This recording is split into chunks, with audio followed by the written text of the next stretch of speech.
steel plant is very free to do so. Sir, you said you would need $100 million or $300 million. We have enough land in Nigeria, and we can give you one to start your steel plant. But Ajakuta, as it stands today, is not of commercial concern. It's a political and economic play. As we all know, just 2 days ago, President Trump of America, said that he's going to do everything possible to revive the steel sector in America because of what it stands, because of what the people of America stand to gain with regards to job creation, even if it means increasing the tariffs for import steels. That is what Nigeria needs. It has nothing to do with sentiments of financial of money. And I'd like to say one more thing. Political will is one of the reasons why Ajakuta is laying moribund. And all the money in the world and all the technical expertise, even if every Nigerian today here becomes a steel expert, a metallurgist at that, if you do not have the political will and the decision from your heart, a patriotic movement, and leaders in place that will have this idea and share same vision, Ajakuta will not move. So, permit me, Mr. Speaker, I'm going to put before the nation a few of such conspiracies with respect to the few individuals who would mention. I would not in any way or manner speak of anything that I do not have proof for. I'm very much aware of the risk that this befalls me.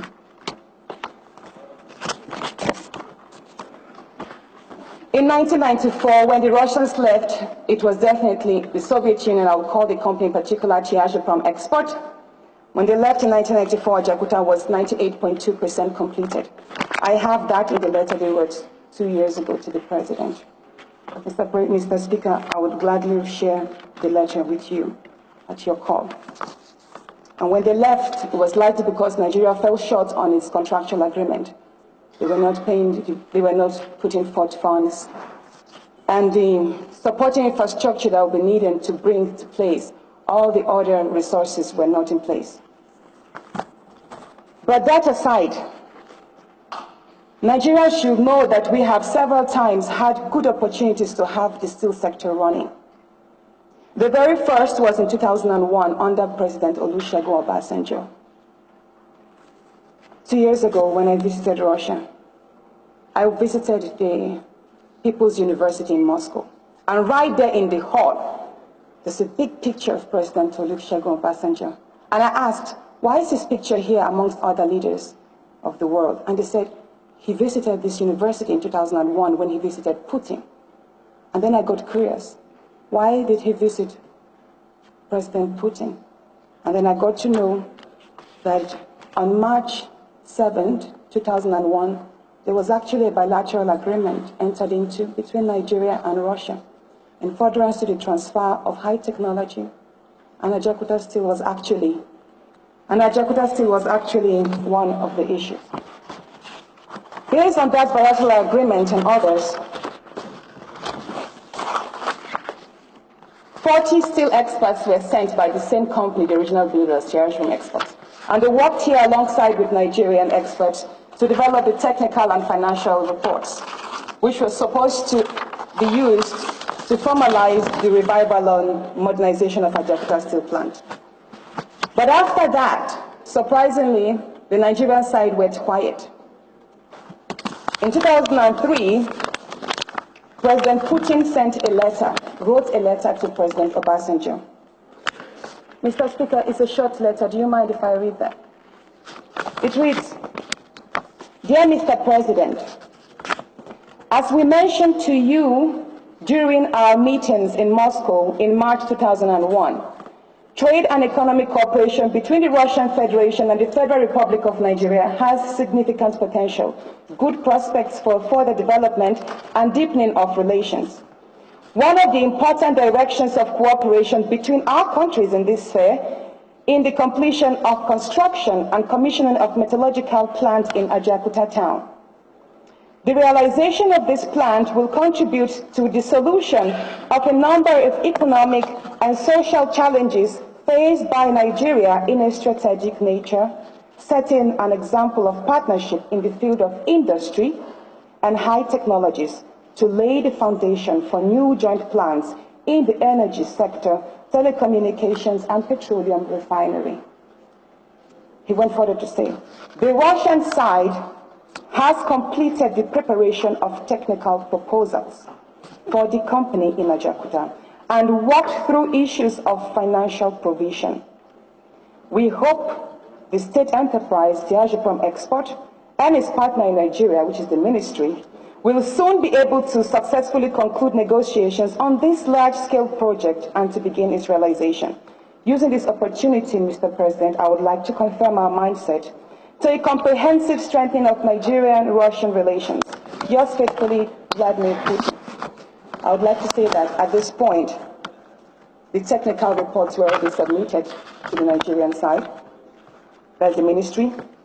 And Russia had gone ahead to secure the monies that will be used to complete the plan from BNP Paribas. 2 months after, President Olusegun Obasanjo responded. In his response, the only place where he mentioned Ajakuta, I'll read those. First of all, allow me to thank you for your kind message. Ajakuta really occupies an important place in our agenda, and I appreciate the fact that you also find this project a priority in our bilateral relations. I will not bore you with the rest of the content, but it has to do with supply of military equipment and stuff. That was the response our president gave in response to the letter from Putin. And the very next month after this letter, Ajakuta Steel and Niomco, which is the iron ore company in Itape, were given to a company called Solgas. Solgas Energy at that time was not qualified and had, well, permit me, I'm not supposed to give my own opinions. Solgas Energy was given the concession of Ajakuta and Itape. And if this honorable court, this honorable house recalls probably from your archives, there was a session called a few months after, because the House was worried that no activities was taking place in Itape and Ajakuta. And the conclusion there to Solgas was they should go to Russia and partner with the original builders as technical experts. But they went to India and brought in IcePlat, which is known today as Global Infrastructure Nigeria Limited. So in truth, the Indian company that we so know today was brought in as technical partners to Solgas. So from then on, I will not bore you again, but the facts are all there. Nigeria entered due to, I would not, maybe probably should I say the mistake that President Olusegun Obasanjo got when conducted, where for some reason he found Solgas more qualified than the people who actually built that place. That is on one part. The second part of it, I will say here, because if the minister were to be here, he would have talked about the arbitration in England, in the courts. So I would briefly brush through that. On the 2nd of April 2008, at the Federal Executive Council, the Federal Executive Council met and late Yar'Adua terminated the concession. I quote late Yar'Adua, after considering the report of the administrative panel of inquiry established by the Yar'Adua administration to review the concession agreements and determine the extent of compliance by both parties, the council agreed with its findings that the agreements were largely skewed in favor of the concessionaire to the detriment of the federal government of Nigeria. I have the report here.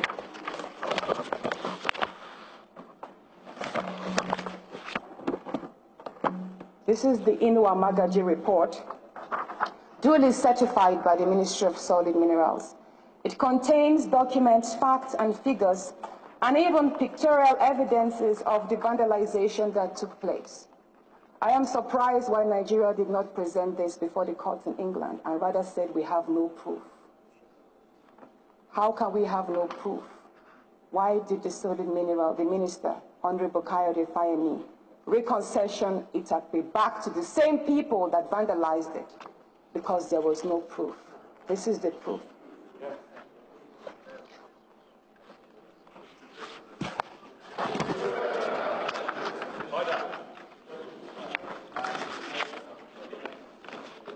In my hands, I also have the rules of...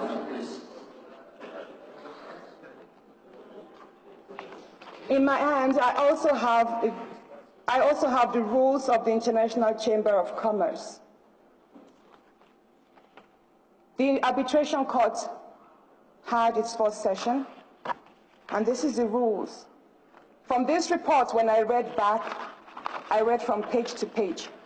It is signed here, duly, by the ex-Attorney General of the Federation, Yayah Bello and Ajakuta. I could tell here that Nigeria was clearly winning the case. If you read these rules, Mr. Speaker, I will submit this to kindly to you. You will tell them there was no reason for Nigeria to settle for out-of-court, to go for out-of-court settlement. If we had proceeded this diligently, we would have had Ajakuta and Itakpe back in our hands. Well, it says in our hands technically, but for some clauses. Because towards the end, you could clearly state, it states here in 9.2.3, claimants, who is the global infrastructure, because they took us to court, claimants have not demonstrated enough, claimants have not proved enough sufficient evidence that they will suffer irreparable harm. All the points here were claimants have not demonstrated, claimants have not demonstrated. So you may read this. Nigeria was clearly winning. But to our surprise, the Attorney General applied for an out-of-court settlement and President Jonathan granted. The out-of-court settlement brought about the reconcession agreement.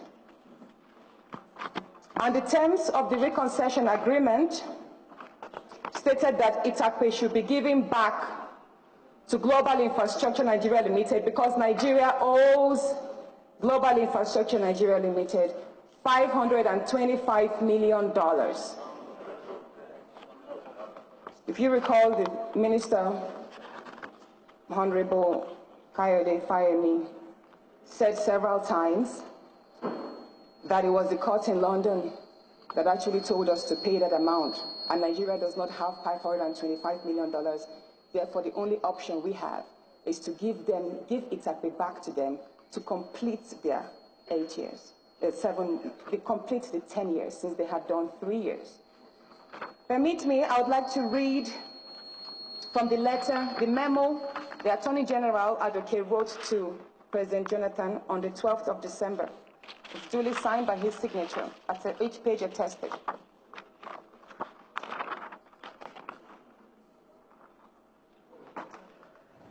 Item 6A.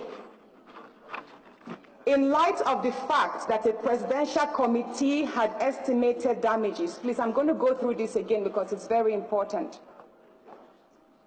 Item 6A reads, in light of the fact that a presidential committee had estimated damages payable to Global in the region of $525 million,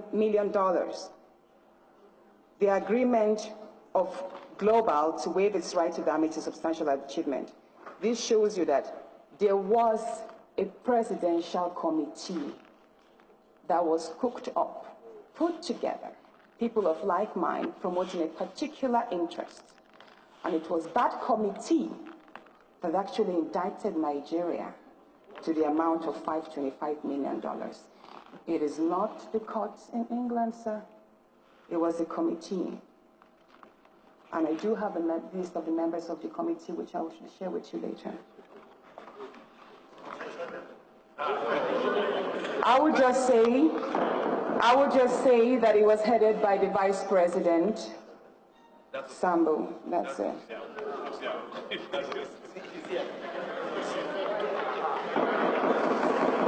But people from the Attorney General's office, people from representatives from BPE, they were all present, sir. So going by this proof, it shows that our country is not bounded by such a decision of a committee. And I would like this honorable court to demand sorry, forgive me. Okay. I appreciate this honorable House to demand for the report of that committee.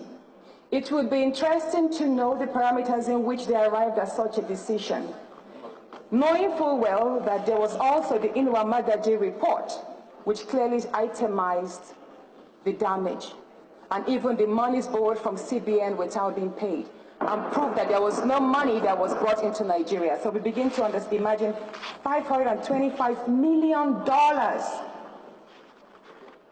So going by this, it will not be wrong to say that the agreement which was entered in the office of the Vice President, Osibanjo, on the 1st of August 2016 is null and void, because in law, you cannot give what you don't have, and you cannot take what is not yours.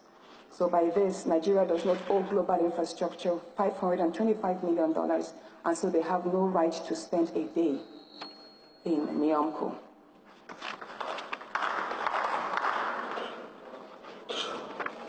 Furthermore, I would like to state that right here in my hands, I have before me, this is the reconciliation agreement that Advocate tried to have effected before the termination of Goodluck Jonathan's administration. And here in my left hand, I have the reconciliation agreement Fayemi entered in August 1st. It will interest you to know that the two agreements are the same. When I read both, the errors, even the typographical errors contained in Adoke's concession agreement are also contained. There are over 25 of them. So you begin to wonder, did he review this agreement? Or it is the same agreement that later Adua terminated, which he said was grossly shrewd against the interest of Nigeria. So it's left for this court, this House, to decide. Mr. Speaker, I'd like to say that it's such a great honor to know that for once I have seen someone in authority whose ideals resonate with mine and the good people of Nigeria. We are against the privatization or concession or whatever it is called. Ajakuta is too important to be in the hands of an individual left alone a foreign country. A company that has the capacity of manufacturing weapons should not be held in the hands of anybody. I mean, considering the fact that we tend to focus more in our diversity here. What betide it be in the hands of an Ibira or an Igbo man or a Hausa? It should be a property of the Federal Republic of Nigeria, sir. So, and I will tell you that the idea of privatization tends to create a lot of green-eyed monsters. The idea that somebody can own such a magnificent structure creates such uncontrollable greed. And I will speak about this. Sometime last year, it got to my findings that a particular company was registered to acquire Ajakuta. It's called Ajakuta Kogi Nigeria Limited. I have before me the papers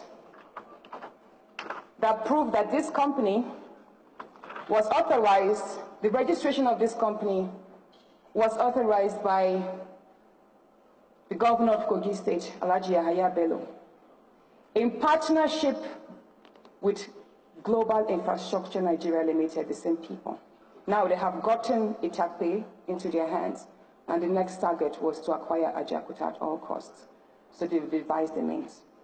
And going by the certified true copy of the form CAC7, a company that is supposed to carry the front and the interests of the people of Kogi State if, well, we know it's a federal asset, but supposing the Federal Republic of Nigeria has given Kogi State the mandate to proceed with ownership, resuscitation, and operations of Ajakuta, you will all assume that Kogi State should be a major shareholder, isn't it?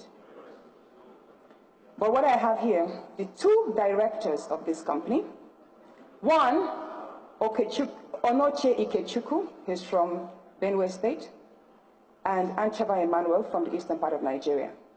And both of them, it would interest you, are affiliates, staff of Global Infrastructure Nigeria Limited. Both of them share, no other director is here.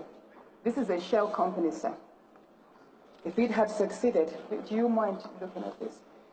If it had gone through, we would have, on the face of it, assumed that Ajakuta was then already in possession of Kogi State, probably working for the good people of Kogi State and Nigeria.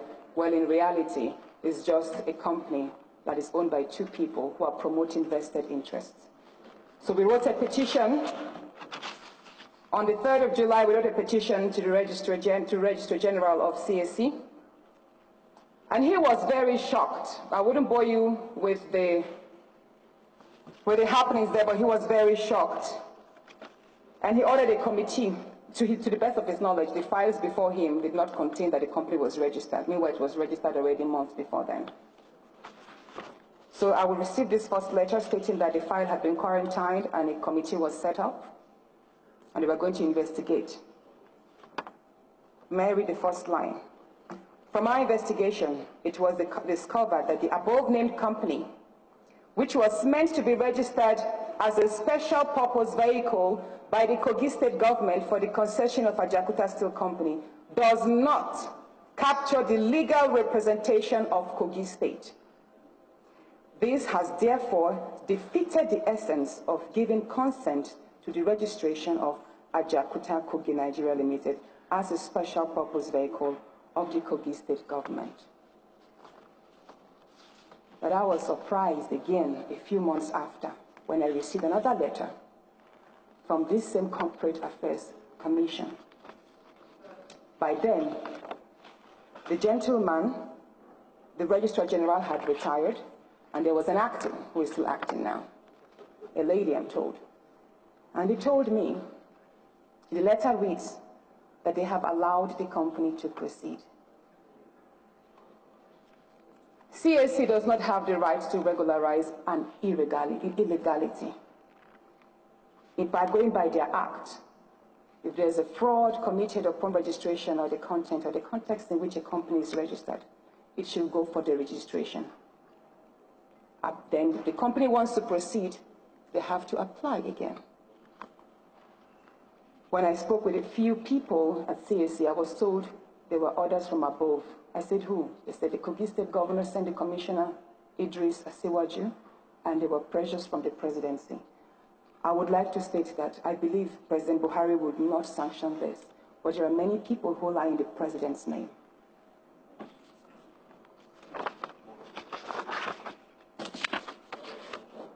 Finally, I'm going to the conclusions.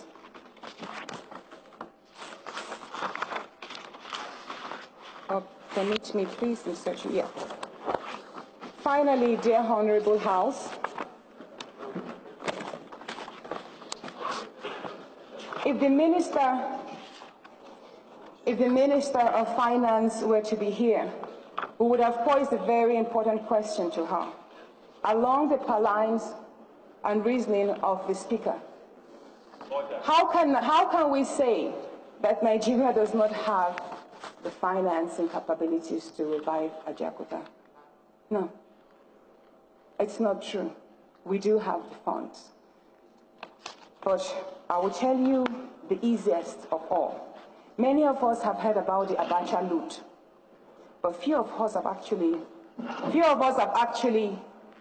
bothered to find out what amounts to the Abacha loot.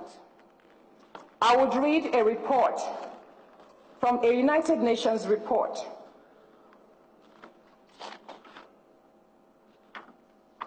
a United Nations report put forward in 1998, and it states, in another stunning disclosure, a government spokesman said in December that the administration was investigating an alleged $2 billion fraud by some members of the previous regime.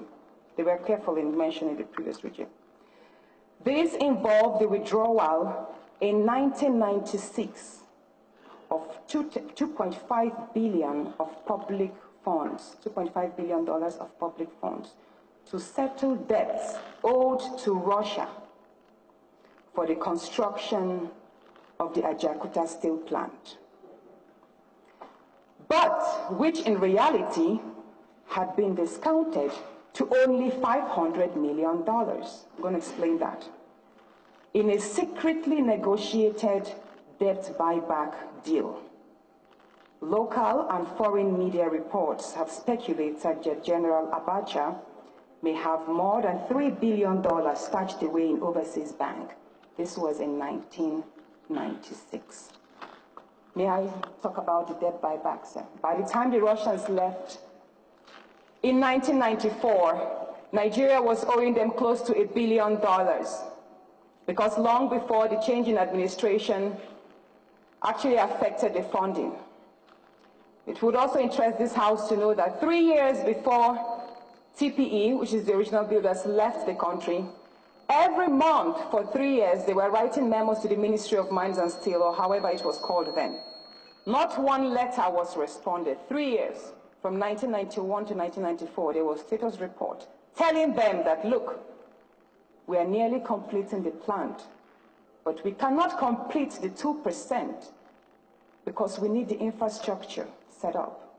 Because once the 2%, which is largely the blast furnace, once it's ignited, the blast furnace is to run for 18, 25 years non-stop. That means many people say, why, if the Russians really wanted Ajakuta to work, why did they leave at 2%, at 98%? It's because if they had started, would have had a wholesome damage. And for these 3 years, which was more than enough to have the infrastructure running, the roads, dredging. At that time, they even proposed the dredging of River Niger. But not one letter was responded to, and they had to leave. It was a sad experience, they had to leave. It was more sad because, like I said, people like me, many Russians that came to Nigeria and got married to Nigerians, they were separated. My mother till today does not even have a Nigerian passport, even though my father wasn't working, but the rules were not so fair to many people.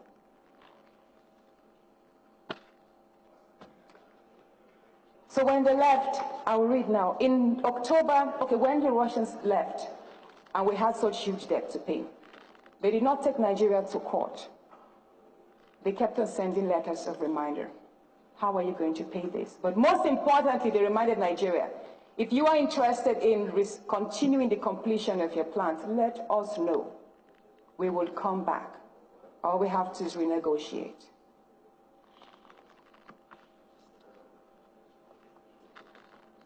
But what happened was, in October 1995, I'm going to read from this part because there are some key words I don't want to miss.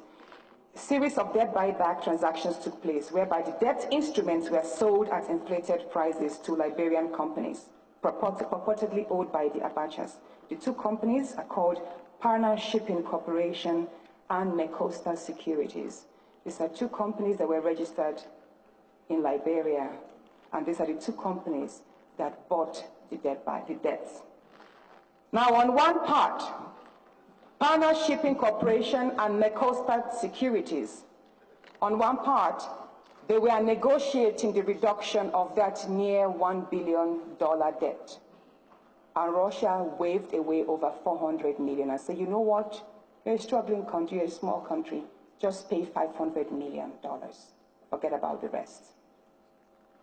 While on the other hand, the Abacha administration told Nigeria that the Russians insisted on the money, on the nearly $1 billion, and apart from that, there were debts incurred upon the debt buyback. So that amounted to $2.5 billion. So that means $2.5 billion were taken from our reserve, while only $500 billion was being paid. So that is the debt buyback. So it's not wrong to say any Abacha loop that is left in the banks of Switzerland and other banks can actually be pulled together to revive Ajakuta. On the other hand, if such monies are not enough, I can say with my interactions with ordinary Nigerians, to crowdfund that project.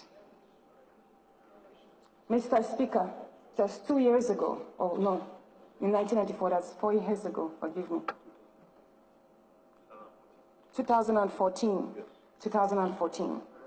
The Egyptian government embarked upon a huge project to dualize the Suez Canal. And that Suez Canal, the President Sisi sold the idea so patriotically to the people that $8 billion was raised in 10 days. Mr. Speaker, these are facts. $8 billion was raised in 10 days from a country that has a population of just 91 million. They don't have individuals as rich as Nigeria.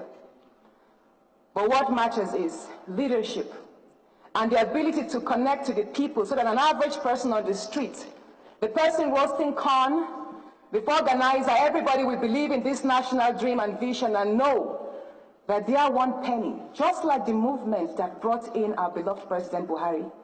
That movement, we can make it happen to Nigeria. But we must be patriotic enough and be able to present to the people accountability, transparency, inclusiveness, and an untampered growth. Nigerians can raise the money, sir. I can put my everything to it. So I'm going to read the conclusions we have put. That one, this Honorable House considers that the Neom Coast reconcession of August 1st to Global Infrastructure Nigeria Limited or Global Steel Holdings and however they are called be terminated with immediate effect.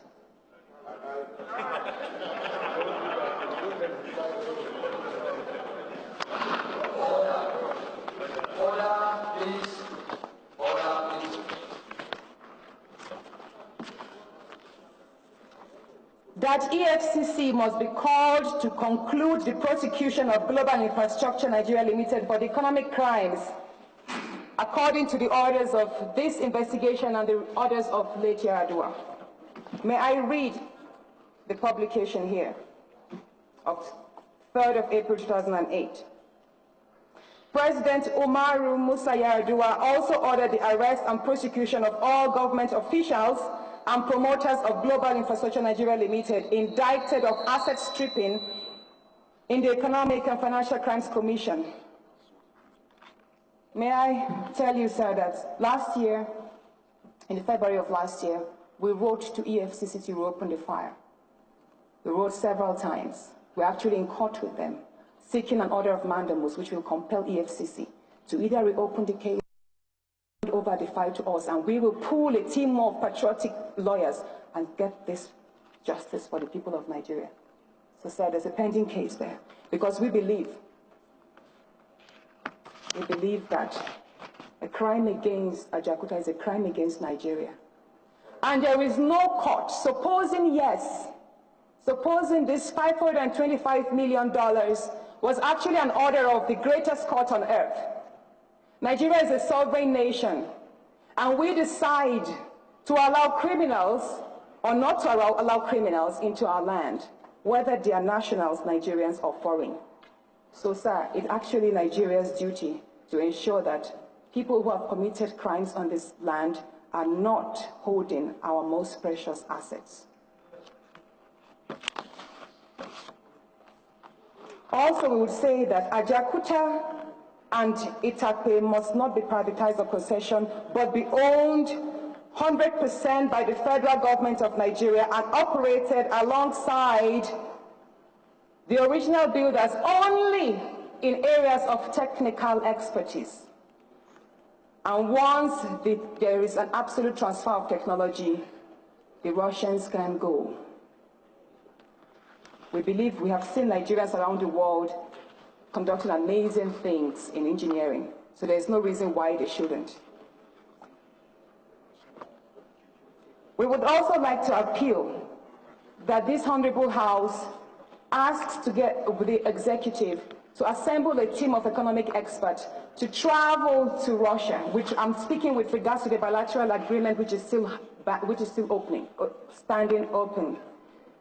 Because we believe that once a country or two countries come together and agree on a particular reasoning, then that is binding on the nations. It's upon meeting with President Putin that Nigeria can then begin to decide the way forward. And I also agree with the previous speakers that there has to be a redesign of the steel sector. Why a redesign? Because when I visited Russia 2 years ago and I spoke with the original builders, they told me that the plan upon which the Nigeria steel industry is built, it was designed in 1971 by the geological survey conducted by these same original builders. And they said by now, the advancement of technologies and innovation in the sector has caused the realization and usage of new materials which were ordinarily not known to them then. They also told me that we might be oblivious of the fact that Rolls-Royce today, the great Rolls-Royce, uses important alloys sourced from Kogi State, probably supplied by illegal miners. But that is why I say it is very important that we call them back to conduct another survey, because probably in the modernization and upgrade of the plants, there could be new sectors that are injected so that new minerals can be incorporated. Thank you. And